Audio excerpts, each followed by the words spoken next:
어린이 주일입니다. 어린이가 없습니다. 의아할 거예요. 우리 교회 등록 교인을 보면 현재 어린이 나이에 해당되는 아이는 2명 있습니다. 비니하고 현이 2명 있는데, 어쨌든 어린이가 점점 보여지는 시대가 아니라 어린이가 보여지지 않는 그런 시대에 어린이 주일을 맞이하면서, 우리 보통 어린이 주일을 맞이하면 아이들을 향해 축복하고 또 소망을 빌어주는 그러한 기억들이 생생하게 살아 있습니다. 아이들을 축복하고 선물로 나누어주고 길을 세워주었던 그러한 모습들이 어린이 주일마다 있었다는 거죠.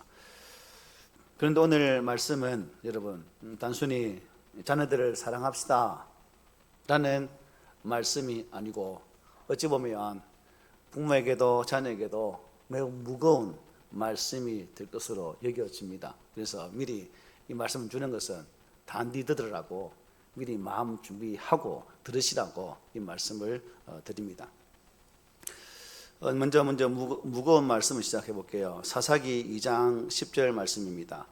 그 세대의 사람도 다 그 조상들에게로 돌아갔고 그 후에 일어난 다른 세대는 여호와를 알지 못하며 여호와께서 이스라엘을 위하여 행하신 일도 알지 못하였더라. 여러분, 이 말씀은 단순한 기록의 말씀이 아닙니다. 이스라엘 역사상 가장 충격적인 문장 중에 하나입니다. 왜 그럴까요?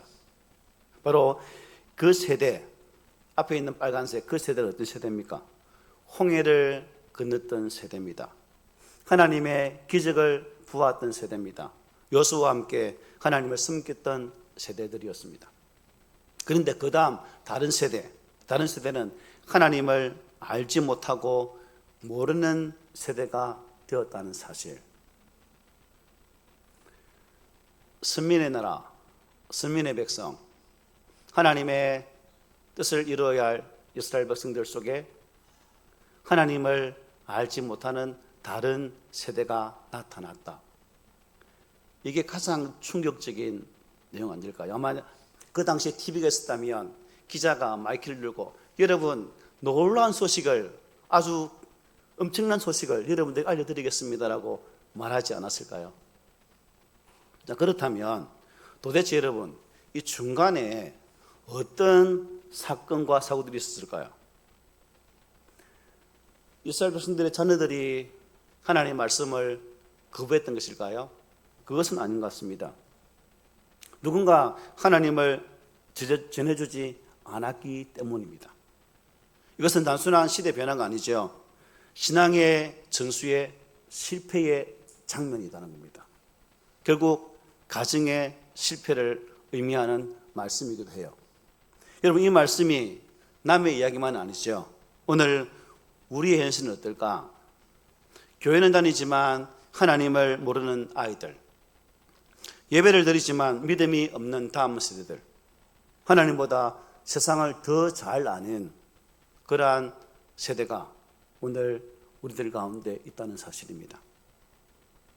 우리는 지금 또 다른 사사기 2장 시대를 살고 있는지도 모르겠습니다. 그래서 오늘 하나님은 다시 저와 여러분들을 부르고 계십니다.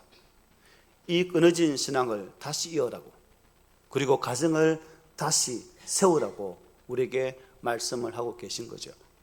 그 해답이 어디에 있는가? 바로 오늘 본문의 말씀입니다. 이 신명기 6장의 말씀은 단순한 교육의 방법이 아니죠. 세대를 살리는 하나님의 전략입니다.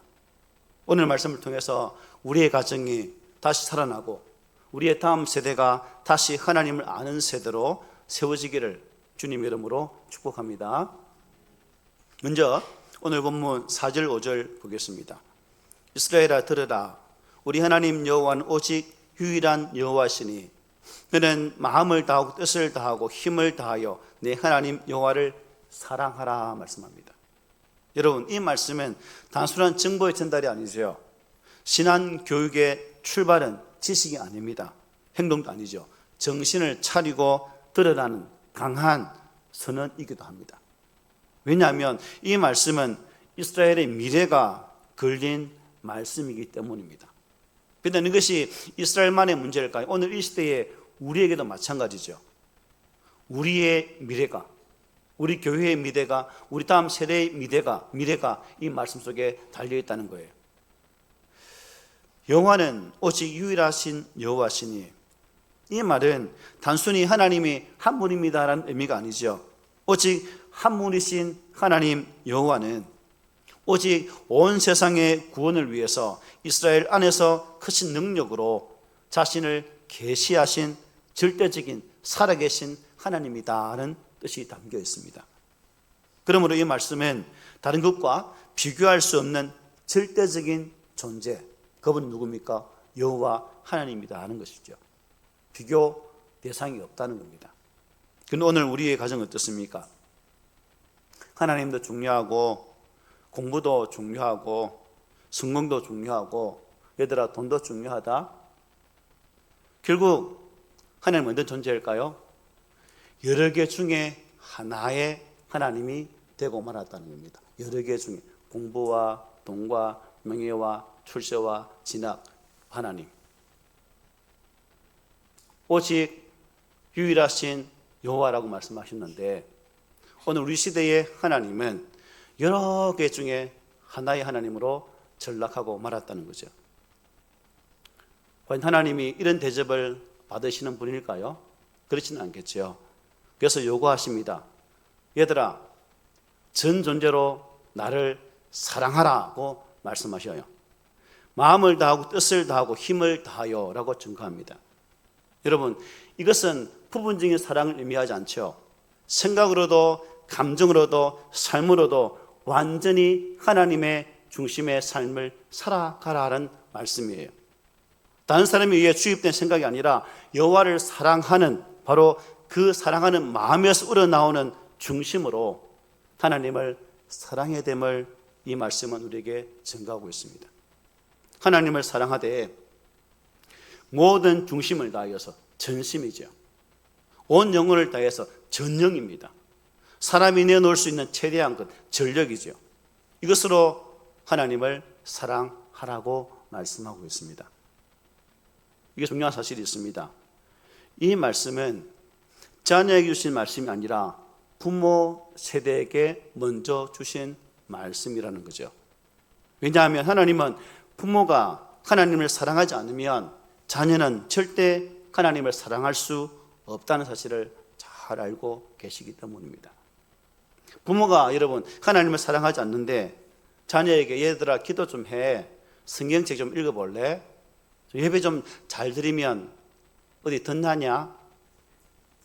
이게 교육일까요, 여러분? 교육이 아닙니다. 이거는 강요죠, 강요. 자녀들은 부모의 말을 배우기 전에 부모의 마음을 먼저 읽습니다.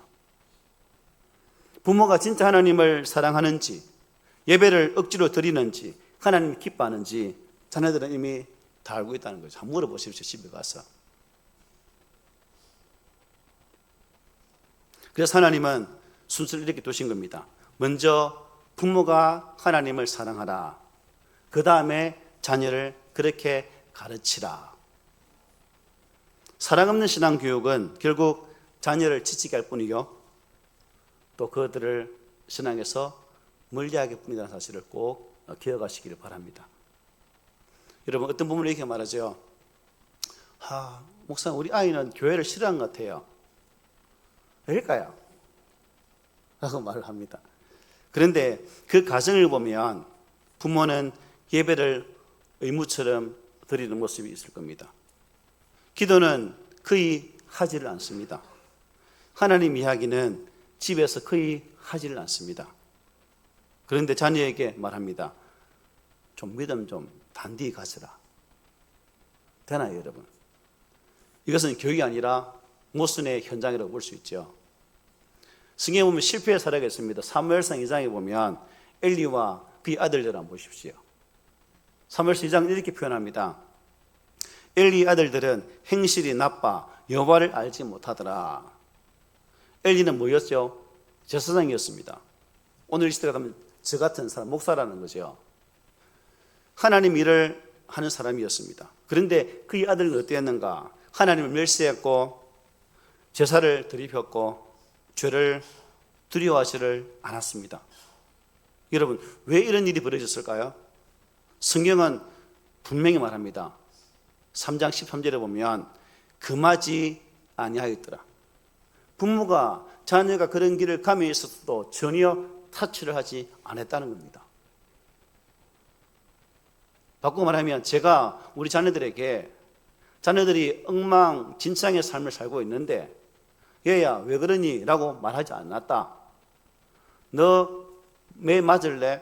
좀 혼날래? 라고 말하지 않았다. 그냥 그렇게 사나구나 이렇게 했다는 거죠. 그럼 여러분들은 제가 어떻게 말할까요? 분명히 말할 겁니다. 목사가 돼가지고 목사 자녀가 돼가지고 왜 저 모양을 살아? 라고 말하지 않을까요? 백에 백은 다 말씀할 거예요. 아니 할 분 계십니까? 다 할 겁니다. 바로 그런 장면입니다. 엘리는 여러분 하나님을 모르는 사람이 아니었어요. 하나님을 섬기는 사람이었지만 하나님을 사랑하는 아버지는 아니었다. 하나님을 사랑하는 어머니가 아니었다는 겁니다. 그 결과 무엇입니까? 자녀의 신앙은 완전히 붕괴되고 말았다는 거죠. 이와 대조되는 사례가 어디 있습니까? 같은 사무엘상 1, 2, 3장에 보면 이와 비슷한 인물도 있습니다. 비교되는 한나와 사무엘을 보십시오. 한나는 하나님을 전심으로 사랑했던 어머니였죠. 눈물로 기도했습니다. 하나님께 서원했습니다. 그리고 아들을 하나님께 바쳐드립니다. 그 결과 어린 사무엘이 하나님의 음성을 듣는 사람으로 성장하지 않습니까? 같은 시대예요. 엘리와 한나는. 그런데 차이는 단 하나죠. 부모의 하나님에 대한 사랑에 분명한 차이가 있었다는 사실입니다. 부모가 하나님을 사랑하지 않으면 자녀는 하나님을 사랑할 수 없어요. 이 사실을 오늘 우리들도 분명하게 가슴에 새겨야 되지 않겠습니까?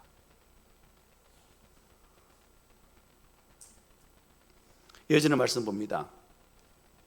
오늘 내가 네게 명하는 이 말씀을 너는 마음에 새기고 내 자녀에게 부지런히 가르치며 집에 앉았을 때든지 길을 갈 때든지 누워있을 때든지 일어날 때든지 이 말씀을 강론할 것이며 라고 증거합니다. 이 말씀을 마음에 새긴다. 새긴다는 것은 한 번 듣고 끝나는 것이 아니라 지속적으로 반복적으로 귀에 딱지가 않을 정도로 그렇게 하라는 겁니다. 단지 말씀을 기억하라는 것이 아니라 네 인생에 있어서 내 삶에 있어서 내 감정과 의지와 생각 속에 이 말씀이 있도록 하라라는 말씀이에요. 삶의 현장에서 주님의 색깔을, 주님의 냄새를 나타내라는 겁니다. 주님 이렇게 말씀하지 않았습니까? 함께 읽어볼까요? 시작. 나의 계명을 지키는 자라야 나를 사랑하는 자니 나를 사랑하는 자는 내 아버지께 사랑을 받을 것이요 나도 그를 사랑하여 그에게 나를 나타내리라. 나를 사랑하는 자는 내 아버지께 사랑을 받는다 라고 분명히 말씀하죠. 이게 계속해서 마음에 새기라는 의미입니다. 그리고 중요한 단어가 있죠. 부지런히. 이 말씀은 히브리어로 보니까 계속해서 아주 집요하게 그리고 반복적으로 하는 뜻이 담겨 있습니다. 자녀에게 뭐예요? 집요하게 끊임없이 들을 때까지 라는 말이에요. 가르치라는 거죠. 이 말씀은 단순히 열심히 하라는 뜻이 아닙니다. 끊임없이 반복적으로 일상 속에서 계속 해 가라는 뜻이 담겨 있어요. 이어지는 말씀은 뭡니까? 집에 앉았을 때든지 길을 갈 때든지 누워있을 때든지 일어날 때든지 이 말씀을 강론할 것이며 라고 증거합니다. 무슨 말씀입니까? 신앙교육은 시간을 따로 내어서 하는 것이 아니라 삶 전체에서 이루어져야 한다는 거예요. 주일 하루 땡 이것만 아니라 일주일 내내 되어져야 된다는 거죠. 신앙은 설명으로 자라지 않고 여러분 반복된 삶을 통해서 자란다는 사실을 꼭 기억하시기를 바랍니다. 지금 봄철이라서 밭이라고 씨앗을 주잖아요. 그죠? 그러면 물을 한번 땡 주면 그냥 거기서 끝입니까? 고구마 순을 심던데 물 한 번 주면 고구마 순이 바짝 일었습니까? 쓸 때까지 물을 계속 줘야 되지 않습니까? 신앙도 똑같아요. 한번 교회 온다고 해서 되는 게 아니라는 거죠. 한번 기도한다고 되는 게 아니라는 겁니다. 매일 계속 반복이 되어서야 한다는 것이죠. 그래서 하나님은 부지런히 가르치고 이렇게 말씀하고 있는 거예요. 대표적인 사례가 어디 있습니까? 디모데의 가정이죠. 디모데후서 1장 5절은 이렇게 말합니다. 이는 내 속에 거짓이 없는 믿음이 있음을 생각합니다. 이 믿음은 먼저 너의 외조모 로이스와 내 어머니 유니게 속에 있더니 내 속에도 있는 줄을 확신하노라. 여러분, 디모데는 하루아침에 믿음이 생긴 사람이 아니에요. 바울은 디모데가 거짓 없는 믿음을 갖게 된 것이 외할머니와 어머니의 영향이라고 분명히 설명을 해주고 있습니다. 자, 그렇다면 디모데가 소유한 믿음은 외조모가 어머니에게로 그리고 어머니가 디모데에게로 물려진 것이라고 볼 수가 있죠. 즉 디모데 가정에는 세대를 거듭해서 거짓 없는 그 믿음을 유산으로 상속해 주었다는 사실입니다. 할머니에게서 어머니로, 어머니에서 아들 디모데에게로 이렇게 이어진 거죠. 이것은 한 번의 교육이 아니라는 거죠. 평생의 반복 신앙 교육이 있었다는 것을 잘 보여주고 있다는 사실입니다. 우리 가정에는 이어지는 믿음이 있습니까? 아니면 우리의 가정은 끊어지는 믿음의 가정입니까? 여러분, 지금 신명기 6장의 말씀을 듣고 있는 이스라엘이 누구일까요? 이들은 광야 40년 동안 계속해서 하나님 이야기를 들으며 자란 세대입니다.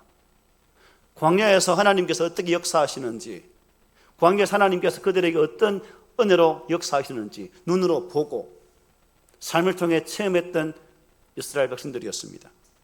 그래서 하나님은 그들에게 말씀하시는 거죠. 그 방식 그대로 너희 자녀에게 그렇게 하라라고 말씀하고 계신 거예요.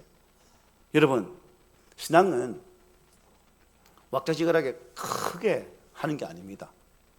작게. 그러나 뭐예요? 계속이죠. 가랑비 옷 젖는다고 소나기처럼 확 쏟아붓는 신앙이 아니라 조금씩 그리고 계속해서 반복적으로 그렇게 신앙교육이 이어져야 된다는 겁니다. 우리의 모든 시간이 여러분 신앙교육의 시간이에요. 문제는 시간이 없는 것이 아니라 뭐예요? 의식이 없다는 사실. 의식이 없다는 사실을 꼭 명심했으면 좋겠습니다. 이어지는 말씀 봅니다. 너는 또 그것을 내 손목에 메어 기호를 삼으며 내 미간에 붙여 표로 삼고 또 내 집 문설주와 바깥문에 기록할지니라고 말씀합니다. 이것은 단순한 장식이 아니죠. 눈에 보이게 하라는 것입니다. 어디에요? 눈에 보이게. 이것은 자기의 개인적 신앙생활 공간에서든지 혹은 우리 공동체에서든지 하나님 말씀을 기준으로 살라는 의미가 되겠죠. 뿐만 아니라 이것은 더 나아가 집에 출입하든지 밖에 있든지 여행을 가든지 무엇을 하든지 항상 그렇게 하라는 의미가 담겨 있습니다. 즉 모든 삶의 순간순간이 하나님의 말씀으로 다스림을 받아야 한다는 것을 전개해주고 있는 거죠. 여러분, 왜 하나님께서 이렇게까지 말씀하고 있는 것일까요? 사람은 보이는 것에 영향을 받기 때문입니다. 보이는 것에. 왜 보이게 해야 되는가요? 사람은 듣는 것보다 보는 것에 더 크게 영향을 받기 때문입니다. 오늘날 문제가 뭘까요? 여러분, 자녀들이 여러분의 가정에서 가장 많이 보는 게 뭘까요? 자녀들이 부모를 보면서 가장 많이 보는 것. 스마트폰을 보고 계신 부모님, 드라마를 시청하시는 부모님, 유튜브를 통해서 무언가를 부지런히 찾고 계신 부모님, 그리고 경제생활 한다고 이렇게 저렇게 삶의 방향을 보여주고 있는 그런 부모님 모습을 보는 자녀라면 어떨까요? 자녀들도 그 보는 것 그대로 따라간다는 거죠. 자녀들은 부모의 말이 아니라 부모의 우선순위를 배우게 되는 거예요. 부모님 우선순위를. 우리가 자주 보이는 것이, 즉 내가 자주 보는 것이 우리를 만들어 간다는 사실입니다. 그 속에서 하나님을 얼마나 보이고 있을까? 신앙이 보이지 않는 가정에서 신앙이 자라는 것은 가능할까요? 신앙이 보이지 않는 것은 신앙은 기적입니다. 기적. 그래서 우리 외삼촌이 저를 표현하기를 어떻게 표현하지 않습니까? 니는 기적이다 이렇게 말씀했어요. 돌아가는 외삼촌이 항상 하신 말씀이 우상을 섬기는 네 가정에서 예수 믿는 사람이 나왔다는 것은 바로 기적이다라고 말씀했거든요. 여러분, 우리 집에서 하나님은 얼마나 보이고 있습니까? 우리 집에서 하나님은 보이는 존재입니까? 아니면 교회에서만 존재하는 하나님이십니까?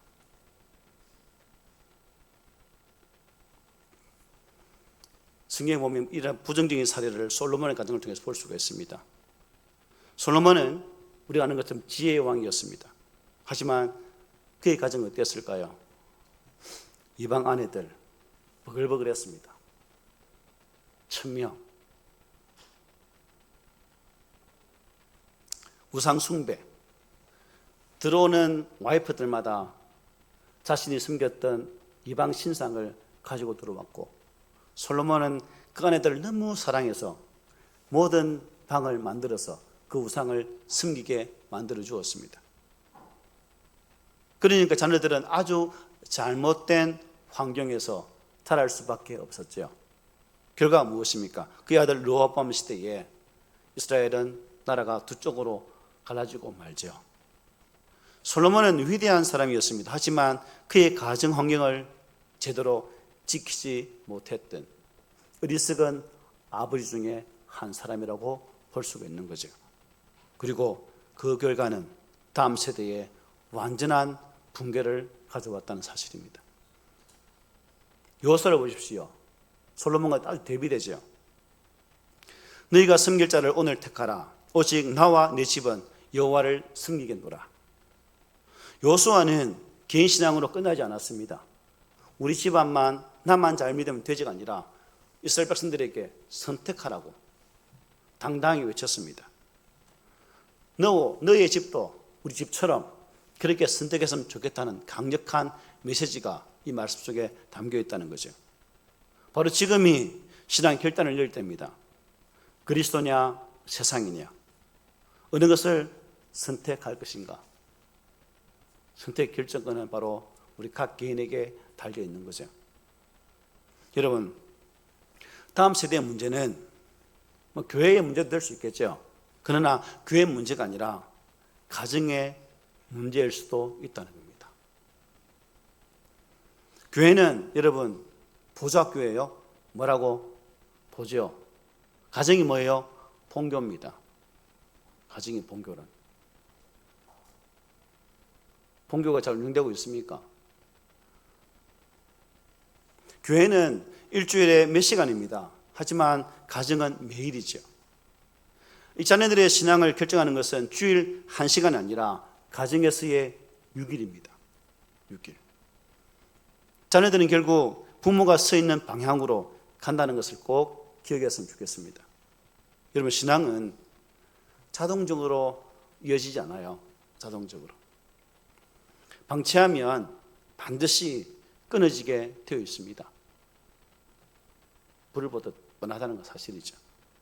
부모님들, 자녀들은 부모의 설교를 듣고 믿는 것이 아니라 부모의 무릎과 눈물을 보고 믿는다는 것을 꼭 명심하시기를 바랍니다. 내 자녀는 하나님을 어디서 보고 있을까? 한번 생각해 보십시오. 우리 집의 자녀들은 하나님 어디서 보고 있을까? 교회일까? 아니면 내 삶일까? 저는 아직도 구경하는 게 뭐냐면, 운전할 때 뒤에 자녀가 있음에도 불구하고 사람이 운전대를 잡으면 난폭해지잖아요. 우리 아들이 내 난폭을 그대로 배워서 지금도 차만 잡으면 운전대가 난폭해져요. 그냥 서 있을 때는 난폭하지 않은데 딱 운전대만 잡으면 난폭해져서 저보다 더 싸나워요. 이게 보여준 교육이 아니에요. 보여준 교육. 지금도 후회합니다, 이게. 그래서 제가 잔소리하죠. 따라하지 말라. 따라하지 마라. 이미 배웠는데 어떡합니까? 우리 자녀들의 처음 만나는 하나님 어딜까요? 여러분, 성경책이 아니라 우리 자녀들은 부모님을 통해서 하나님을 만나는 거예요. 부모를 통해서. 애들이 무슨 글자를 읽습니까? 그러니까 우리 자녀들은 성경을 통해서 하나님을 만나는 것이 아니라 바로 나의 부모를 통해서 하나님을 만난다는 사실을 꼭 기억하시기 바랍니다. 눈 내린 길을 아버지와 아들이 걷고 있다고 생각해 볼게요. 아버지가 앞을 갑니다. 아들이 뒤로 따라갑니다. 근데 불현듯 아버지가 뒤를 딱 보니까 아이가 하는 말이, 아빠, 나 지금 아빠 발자국 따라가고 있어. 무슨 말 아닙니까, 여러분? 이걸 신앙에 대입해 보십시오. 엄마, 아빠, 내가 엄마, 아빠의 신앙의 뒤를 따라가고 있어. 라고 한번 적용해 보십시오. 그러니까 부모 세대가 어떤 방향으로 걷고 있는가? 부모 세대가 하나님 안에서 믿음 방향을 가지고 제대로 걷고 있다면 우리 자녀들은 엄마, 아빠, 내가 엄마의 그 길을 그대로 따라가고 있어. 걱정하지 마. 라고 말하게 된다는 거죠. 여러분, 나의 발자국은, 나의 발걸음은 하나님일까 아니면 세상일까? 오늘 이 자리에서 우리는 방향을 바꾸지 않으면 우리 자녀들도 그 방향으로 계속 가게 될 것입니다. 아무리 잘난 척도 의미 없습니다.